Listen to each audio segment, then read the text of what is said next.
Hello, today we're going to look at the standard form of a line. There are many forms of a line. Standard form is one of them. Let's investigate. So the standard form of a line is ax plus by equals c. Notice that a, b, and c are constants, or excuse me, a, b, and c are integers, with a and b being the coefficients of x and y, c being the constant. That's important because we don't want any fractions or decimals.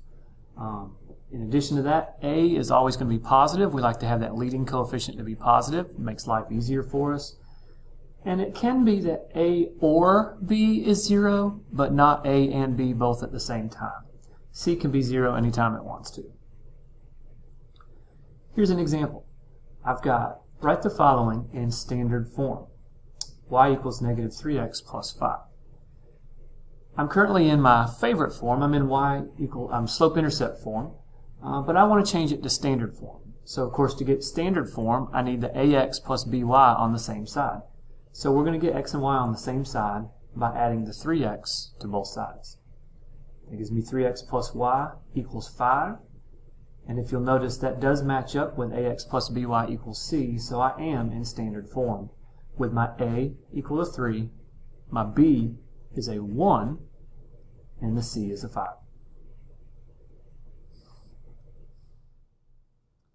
Another example. Let's write this in standard form. 4y equals 5x plus 8.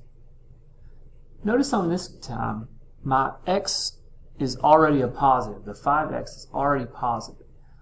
So if I were to move it to the left, it would become negative. Well, I want it to be positive, so that's my a value. So instead of moving the 5x to the left, I'm going to move the y to the right. I'm going to move it, join it. So I'm going to subtract 4y on both sides. Now, pay attention right here with the y. Remember, 4y minus 4y ends up giving us a value of 0. Don't lose that 0. Now I've got everything on the same side, but of course the constant needs to be on the other side, so I'm going to move the constant to the other side. I've got negative 8 equals 5x minus 4y, and if I just flip that equality around, I'll have it in standard form.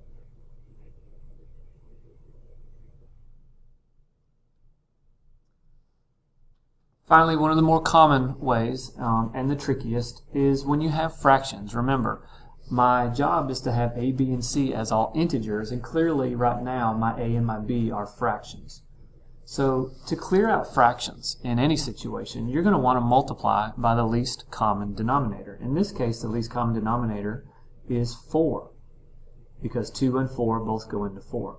So if I multiply everything by 4, on the left side, 4 times negative 1/2 and 4 times 1/4, I end up with negative 2x plus 1y equals 20. Now, I do have a negative a, and I want my a to be positive. So to get rid of the negative, I'm either going to divide or multiply by negative 1 on every term to switch all those signs.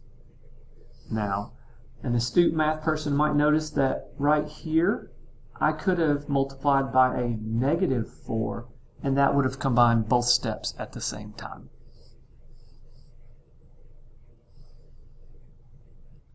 So why do we want standard form? Why is this useful? Well, standard form is incredibly useful for finding the x and the y intercepts of a linear function. It makes it very, very easy. As we know, the y-intercept is where it crosses the y-axis, and the x-intercept is where it crosses the x-axis. But let's look carefully. All y-intercepts have an x value of 0. Well, that helps us to determine. I know to find the y-intercept, all I have to do is substitute x equals 0. Similarly, all x-intercepts have a y value of 0. So to find the x-intercept, I'll substitute y equals 0. Let's try an example. Find the x and the y-intercepts of 4x minus 6y equals 18. Again, to find the y-intercept, I'm going to substitute x equals 0. That's 4 times 0 minus 6y equals 18, which is, of course, negative 6y equals 18, or y equals negative 3. My y-intercept is negative 3. On the other side, to find the x-intercept, I'm going to substitute y equals 0. And we see that x is 4.5. That's nice because now I can plot those on a graph, connect the dots, and I've got a nice line. Hope this was helpful as an introduction to standard form of a line.